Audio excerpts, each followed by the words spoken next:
परमेश्वर के वचन में लिखा है इफिसियों की किताब 5:22। हे पत्नियों, अपने पति के अधीनता में रहो जैसे मसीह के अधीनता में रहते हो। एक पति और पत्नी की बात बताता हूँ आपको। रात को 9 बजे पति ऑफिस से अपने घर आया और पत्नी आते ही उससे लड़ने लगी क्योंकि वह उसे पसंद नहीं करती थी। पति ने कहा मुझे खाना तो दे दो। पत्नी बोली मुझे नींद आ रही है। पत्नी पूरी रात उससे लड़ती रही और वो सुनता रहा। जब सुबह हुई तो पति ने बोला मुझे नाश्ता तो दे दो। पत्नी गुस्से से बोली मैं तुझसे तंग आ गई हूँ, तूने मेरा दिमाग खराब किया हुआ है। पत्नी ने गुस्से से कहा भगवान करे तू मर जाए। पति कुछ नहीं बोला, वो चुपचाप ऑफिस चला गया। पत्नी अपने बच्चों को लेकर स्कूल से लेकर आ रही थी। उसने देखा बहुत भीड़ उसके घर के सामने लगी हुई है। करीब पहुंची और देखा उसके पति की लाश उसके घर के सामने पड़ी हुई थी। उसके ऊपर क़यामत सी छा गई और मन में सन्नाटा सा छा गया था। लोग आपस में बात कर रहे थे कि कार के साथ उसका एक्सीडेंट हुआ। पत्नी जोर जोर से चीखने लगी और चिल्लाने लगी और कहने लगी संजू उठ जाओ।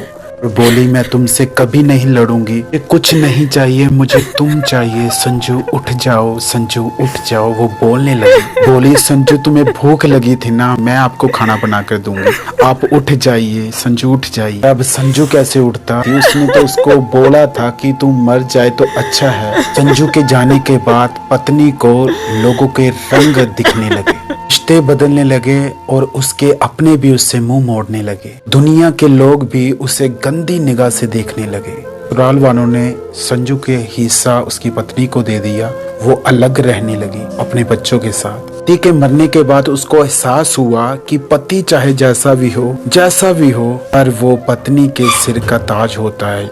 अगर पति हो घर पे लोग डरते हैं, इसीलिए जैसा भी आपका पति क्यों ना हो, है बुरा चाहे अच्छा, वो आपका पति है। अगर पति नहीं है तो लोग भी आपके साथ ऐसे ही करेंगे जैसे हमने इस कहानी से सीखा। अगर आपको इस कहानी से सीखने के लिए मिले आप कमेंट बॉक्स में यस जरूर लिखें, दूसरों के साथ शेयर भी करें। परमेश्वर आपको आशीष दे।